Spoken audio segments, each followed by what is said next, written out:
Assalamualaikum warahmatullahi wabarakatuh. Salam sejahtera untuk kita semua.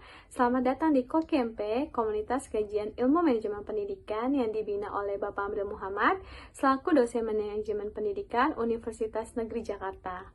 Perkenalkan, nama saya Dana Fitriana. Saya adalah mahasiswi manajemen pendidikan angkatan 2020A. Pada video kali ini, saya akan membahas materi tentang pengambilan resiko yang bersumber dari buku karya Jamil Latif tahun 2017. Semoga bermanfaat dan jangan lupa like, comment, share, dan subscribe ya. Terima kasih. Apa itu resiko? Menurut penjelasan dari Hanggraini tahun 2010, risiko adalah peristiwa atau kejadian-kejadian yang potensi untuk terjadi yang mungkin dapat menimbulkan kerugian pada suatu perusahaan. Sedangkan risiko usaha adalah kemungkinan seorang pengusaha atau suatu perusahaan menderita kerugian dan mendapat bahaya yang mengancam eksistensi sebuah usaha. Jadi, resiko timbul karena adanya unsur ketidakpastian di masa mendatang, adanya penyimpangan, terjadinya sesuatu yang tidak diharapkan atau tidak terjadinya sesuatu yang diharapkan. Adapun karakteristik resiko yang sering dihadapi dalam usaha antara lain, yang pertama, kejadian risiko akan terulang terus dan cenderung dapat diukur. Kedua, jenis-jenis resiko yang masih sangat baru dan sulit diukur. Ketiga, sangat tergantung satu sama lain.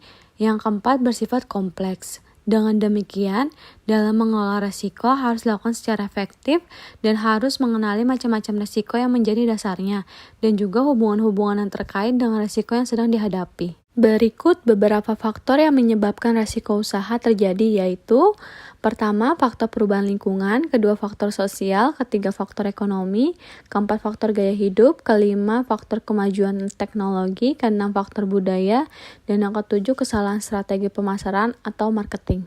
Wirausaha sukses harus cermat dalam mengkalkulasi resiko, kecermatan, ketelitian, dan kehati-hatian, yang merupakan suatu sifat yang harus dimiliki oleh seorang wirausaha. Penggabungan dari sifat tersebut memberikan dampak yang positif untuk kemajuan suatu usaha di masa mendatang. Cara mengambil resiko. Pertama, tentukan tujuan dan sasaran, visi dan misi kita ketika menghadapi suatu permasalahan.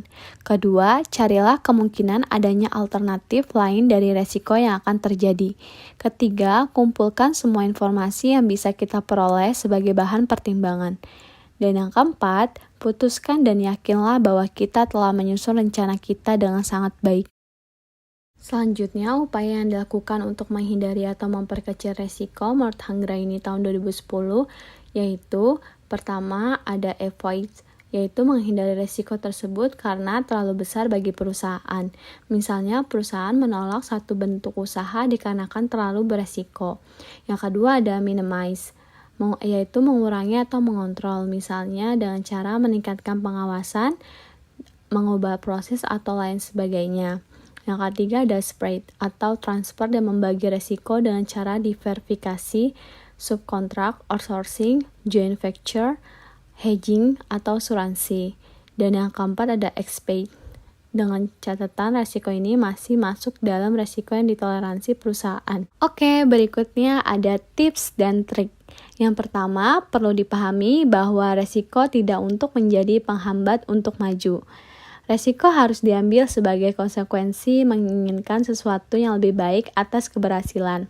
Yang kedua, identifikasi resiko apa yang berpotensi muncul dalam bisnis. Yang ketiga, identifikasi seberapa sering resiko tersebut muncul. Yang keempat, identifikasi seberapa besar dampak dari resiko yang muncul tersebut. Dan yang kelima, siapkan langkah-langkah mitigasi resiko hanya pada resiko yang dominan atau prioritas. Ada selintas kata bermakna. Masa depan dimiliki oleh para pengambil resiko, bukan pencari keamanan. Semakin Anda mencari keamanan, justru akan semakin sedikit keamanan yang Anda miliki. Berikut merupakan sumber-sumber materi yang saya gunakan dalam video ini. Sekian materi yang dapat saya bahas. Terima kasih atas perhatiannya. Sampai bertemu di video selanjutnya. Wassalamualaikum warahmatullahi wabarakatuh.